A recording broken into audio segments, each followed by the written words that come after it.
They said I was the family disappointment. Too sensitive. Too stubborn. Too much. They didn't say it with words. Not always. Sometimes it was just a look. A pause. A conversation that stopped when I walked in. She used to be my person. My biggest fan. My grandmother, Joan Carter. She called me Emmy when no one else did.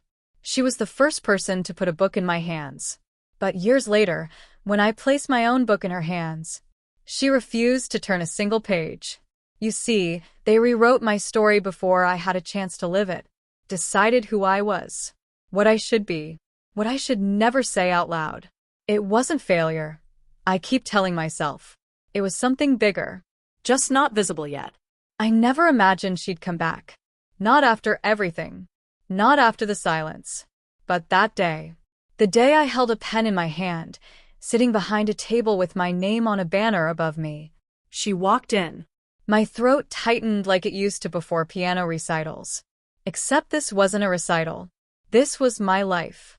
And the woman who hadn't spoken to me in almost 3 years was now walking toward me with eyes I couldn't read. I didn't know whether to cry, stand, or disappear. But let me take you back, before that moment. Because the story doesn't begin with her return. It begins with the silence. With the way people stop seeing you when you don't meet their definition of worthwhile. My name is Emily Carter. I'm 29. I live in Portland, Oregon. And this is how the woman who stopped speaking to me became the reason I found my voice. I was supposed to be a lawyer. It wasn't just an idea, it was a family blueprint. My grandfather was a federal judge. My aunt ran a well-known firm in Seattle. My dad, well, let's just say he carried a Harvard Law sticker on the back of his car like it was a badge of honor. And then there was Grandma Joan, who never went to college but told everyone that her granddaughter would argue in the Supreme Court one day. I used to love how proud she was. At every holiday dinner, she'd tell the same story about how I once defended a stuffed rabbit from being donated at age 6. She's been making a case since she could speak. She'd laugh, ruffling my hair. I used to believe her stories more than I believed in myself. I didn't mind the pressure, not at first. In high school, I joined a debate team, won trophies, even interned at a local law office. I was on track. My resume said so. My LinkedIn said so. Everyone around me kept repeating the same phrase. She's going places. But I was already losing myself. By sophomore year at UCLA, I was surviving on energy drinks, caffeine pills, and a sleep schedule that made me forget what sunlight felt like. I wasn't learning. I was performing. Memorizing, pleasing, contorting. Every courtroom case study I read felt colder than the last. I'd stare at my laptop at 2 a.m. wondering why none of it made me feel anything. Then one night, in the middle of a mock trial prep, I had a panic attack, so intense I thought I was dying. My hands went numb. I couldn't breathe. I remember crawling into the bathroom of the dorm, staring at myself in the mirror and whispering, "You don't want this. You never did." That was the moment the blueprint cracked. I didn't tell my family right away. I thought maybe I just needed a break. So I took a semester off. I told them I'd be back. But deep down, I knew I wouldn't.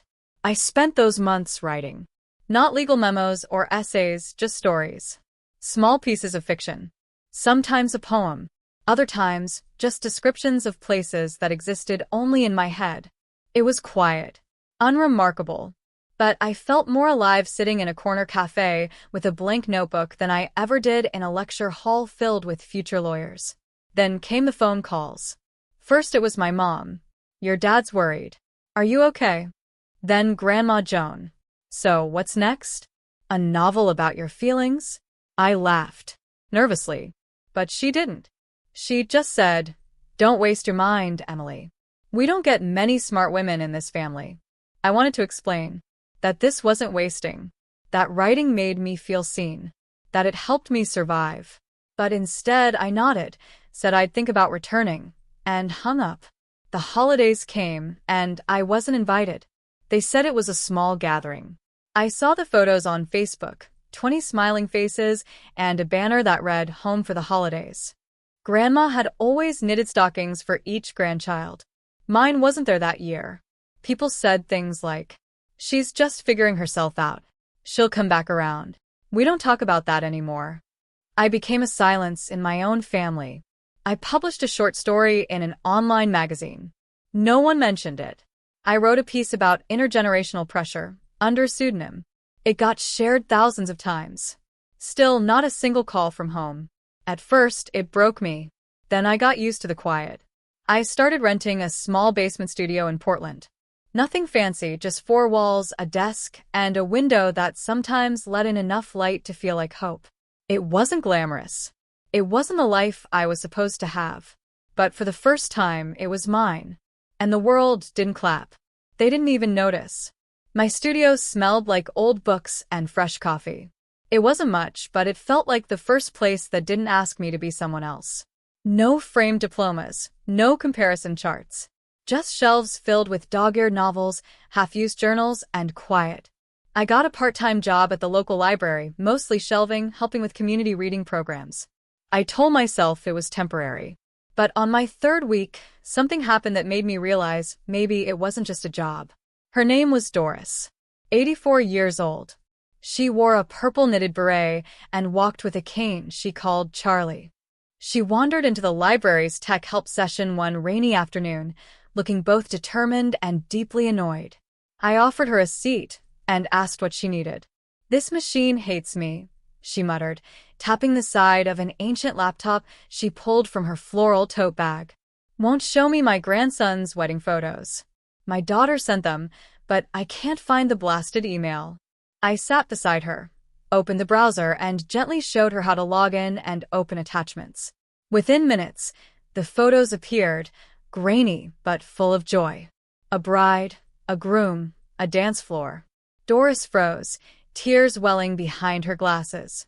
Then she said, barely above a whisper, "You brought my baby into my living room." That sentence landed on my chest like a meteor. It was a moment. Small. Unseen. But it shook something in me. That night, I couldn't stop thinking about her. And then about others like her. People who had stories to tell, memories trapped in devices they couldn't understand. People being left behind in a world that was moving too fast. So I proposed a program to the library, Second Story Tech. One-on-one tech tutoring for seniors. No jargon. No judgment. Just human connection. At first, I thought no one would come. But by the end of the first month, we had a wait list. There was Walt, a former train conductor, who learned to FaceTime his daughter in Idaho. Margaret, who wrote poems on her iPad and printed them for her church group. And Salma, who hadn't spoken to her sister in 5 years, but finally sent an email that read simply, "I miss you." It wasn't flashy work. No billboards. No awards.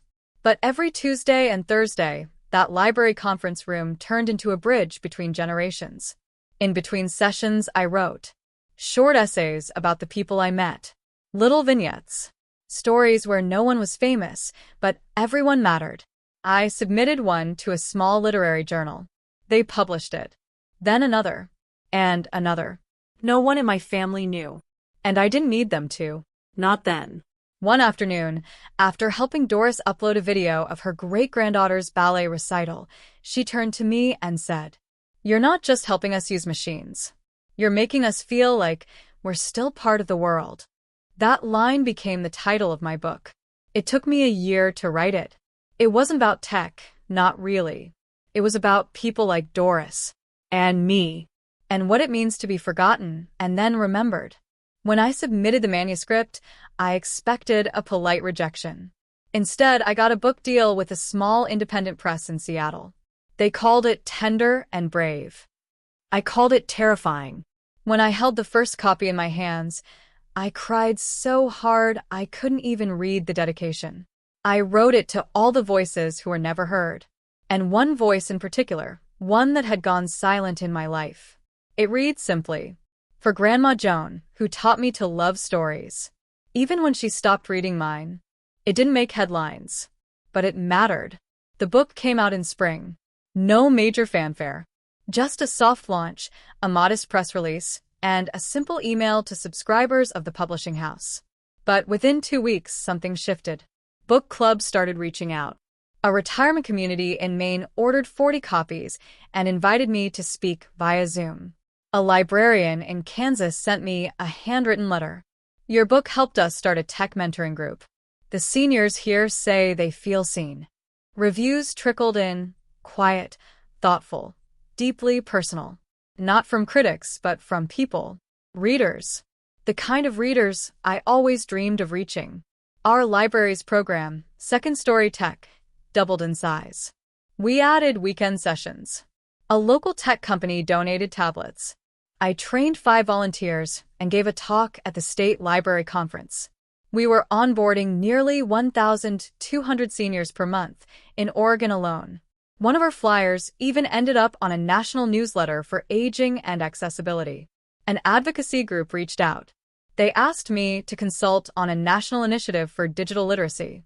They said, "We want to amplify your voice." It felt surreal. I created a website for the project. Simple, clear, human-centered. In the first quarter, our email list grew to 18,000 subscribers. Open rate? 78%. That's higher than some Fortune 500 companies. But that wasn't the part that made me proud. The proud part was watching Doris navigate a Kindle all by herself, with a grin. It was seeing Margaret write a blog post about grief and healing and send it to her pastor. It was witnessing people who once felt invisible become digitally and emotionally present again. And yet, back home? Nothing. My parents knew about the book. They never mentioned it. Not even when it got picked up as a top community read by 4 public library systems. Not even when I mailed them a signed copy. I found it later in a family photo someone posted. There it was, sitting under a pile of magazines on the living room coffee table unopened. At a cousin's wedding, an aunt leaned in and asked, "So, you're still doing that teaching old people to click buttons thing?" I smiled, nodded, bit my cheek to keep from laughing or crying. I wasn't sure which. Then someone said, "She's always been the free spirit." As if that explained everything. As if it excused the silence. You know what hurts more than criticism? Dismissal. But I kept going. Not because I needed to prove anything, but because it was working. Because people were reconnecting with their children, their memories, their sense of agency. Still, I'd be lying if I said I didn't wish anyone from my family would say, "We're proud of you." Especially her. Especially Grandma Joan. The woman who once cheered the loudest now acted like my story didn't exist. She never returned my calls. Never wrote back. I heard from my mom once that she'd read the dedication. That was it. No message. No mention. Just a quiet wall between us that neither of us seemed willing to climb. So I stopped trying. I built my world without her in it. Even though, in some stubborn, aching part of my heart, I still hoped. The book tour was never meant to be a tour. More like 4 folding chairs at a bookstore in Boise, a podcast interview, and a booth at the Pacific Northwest Literacy Fair. Still, I showed up to every event with a Sharpie, a smile, and that small secret hope. Maybe someone, somewhere, would care. Then came that night. It was my hometown stop. A small independent bookstore in Seattle. The Paper Lantern. The place smelled like wood and ink and cinnamon, and I remember thinking, this is the first place I feel safe being seen. I sat behind a little table. A stack of books beside me. A paper cup of lukewarm tea in front of me. I was mentally prepping for another slow, half-filled hour when I saw her walk in. Not her. Not Grandma. Not yet. The woman who caught my attention was younger, in her late 30s maybe. Dark braid, pressed blazer, clutching a book like it was more than paper. She hovered for a minute, then approached. "Are you Emily Carter?" she asked, almost shy. "Yes," I smiled. "That's me." She sat down across from me without asking, like it couldn't wait. "My name's Angela. I don't want to take up your time, but I needed to say thank you." She held up her copy of my book. Dog-eared, sticky-noted, underlined. "You don't know me, but this book." She exhaled. It helped my dad reconnect with his sister.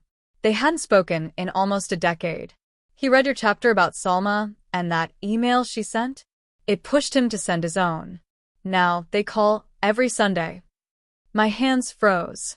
I'm sorry, she continued. I didn't even realize it was you, the actual author, until I Googled. I just thought, well, someone out there needs to know how much it meant to us. She looked at me differently now, like I was more than a name on a cover. And then she said the thing that cracked something open inside me. You wrote something that gave my family back something we thought was lost forever. We were both silent for a moment. Tears welled in her eyes. In mine, too. I signed her book. To Angela and her father. With all my heart. As she walked away, I sat there, stunned, full, wrecked whole. And then I heard her voice. The voice I hadn't heard in over 2 years. I didn't come here for you. I looked up. She was thinner than I remembered. Hair grayer. Posture straighter. But it was her. Grandma Joan. In her signature navy coat and pearls. She stood like she was posing for a painting. Like she might vanish if someone blinked too hard. I came for the book, she said, eyes scanning the table. Didn't realize you'd be here. I blinked. My brain fumbled for script. Say something. Anything. Hi, Grandma. She didn't move. I read it, she said, finally. All of it. A pause. You quoted me, she added, with something like a smirk. That bit about the rabbit. I laughed nervously. I thought you might notice that. She stepped closer. And the dedication. Her voice cracked slightly. You remembered. My throat tightened. Of course I did. She looked down at the book again. I was angry, she said. When you left school. When you disappeared. I didn't answer. I thought you were wasting your life. That you threw away something good. She finally looked me in the eye. But I was wrong. The air in the bookstore changed. You didn't waste anything, she said. You created something that moved people. Something that made even me feel again. Silence pulsed between us. Then she reached into her coat pocket and pulled out a folded piece of paper. It was my original email. The one I'd sent her with the book's first review. I printed it, she said quietly. I took it from her hands, trembling. She turned to go, then stopped and looked back over her shoulder. You made me proud, even if I never said it. And with that, she left. No hug, no dramatic reunion, just the truth, delivered like a whisper wrapped in thunder. That night, I sat in my car gripping the email she had folded and carried all this time. Not because I demanded attention, not because I begged for it, but because the truth walked in by itself and refused to stay quiet. Life didn't change overnight. There was no press conference, no book deal with an advance that bought me a cottage on the coast, no viral tweet or sudden flood of applause. But something shifted, subtly, gently, permanently. 2 weeks after that night at the bookstore, a small envelope arrived in my mailbox. No return address, but the handwriting was unmistakable. Inside, a card. Cream-colored. Plain. Centered text that read, "Thinking of you." And underneath, in her handwriting, "I'm sorry it took me so long to see what you were building. Love, Grandma." I didn't cry when I read it. I just sat there, holding the weight of every unsaid thing in my hands. A small gesture, but it was everything.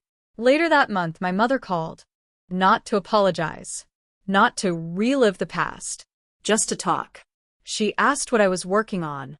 Said she saw a flyer at the church bulletin board and thought of me. She didn't mention the book. But her tone had changed. Less polite distance. More quiet respect. I'd take it. My brother, Mark, messaged me on Instagram for the first time in years. Did you really teach 10,000 seniors how to use FaceTime? I laughed out loud. Typed back. Maybe more. Why? He replied. Mom says Grandma is texting her now. Guess you changed more than just lives. I didn't gloat. Didn't forward the message. Didn't print it for my fridge. I just smiled and let it settle in my chest like warm tea. Something had healed. Not loudly. Not completely, but enough. Enough to breathe easier. Enough to rest without rehearsing explanations. Enough to sit in a room with people who once looked away and not feel small anymore. And that was everything. One night, I went back to my old journal. the one I kept during the worst of it. The nights filled with rejection letters, ignored calls, lonely dinners, and second-guessing. I found a line I'd written. One day, maybe the silence will break. Not with a bang, but with a nod. It had. Not through triumph, but through truth. The real victory wasn't their apology. It wasn't their respect. It was this. I didn't need it anymore. I had found something better. Peace. Not the kind that comes from fixing everything, but the kind that comes from accepting that not everything needs to be fixed in order to be beautiful. I didn't frame Grandma's note. Didn't photograph it for social media. I just kept it, tucked between Chapter 4 and Chapter 5 of the first printed copy of my book. Right where the character begins to reclaim her story. Right where I did too. If you've ever felt unseen, this story was for you. If you've ever sat at a table where no one asked what you've been working on, if you've ever looked around a room full of family and wondered if they even see who you are now, I want you to know, you're not alone. You don't need a viral moment. You don't need everyone to understand. You don't even need all the apologies. Sometimes the most powerful kind of recognition is your own. When you show up anyway. When you build in silence. When you write your truth even when no one's reading. That's not weakness. That's strength most people will never comprehend. It's okay to want to be seen. It's human. But please, don't make their silence the measure of your worth. Don't wait for applause to begin living. I spent years believing I had to earn my place, that I needed to prove I hadn't failed. But what I learned is this. We're not here to impress the crowd. We're here to touch the soul. Even if it's just one. Even if it's a stranger. Even if it's finally a grandmother at the back of a bookstore. So, wherever you're watching from, whether it's a kitchen table, a dorm room, a quiet apartment after everyone stopped calling, tell me your story. Comment below. Message me. Let it out. Someone out there needs to hear what you've lived through. Not because it's polished or perfect, but because it's real. This channel exists for that. For quiet victories. For second chances. For the voices that once shook in fear, but now speak in truth. Thank you for listening. Thank you for sharing space with me. And thank you for being the kind of person who still believes in growth, grace, and stories that matter. I'll see you in the next one.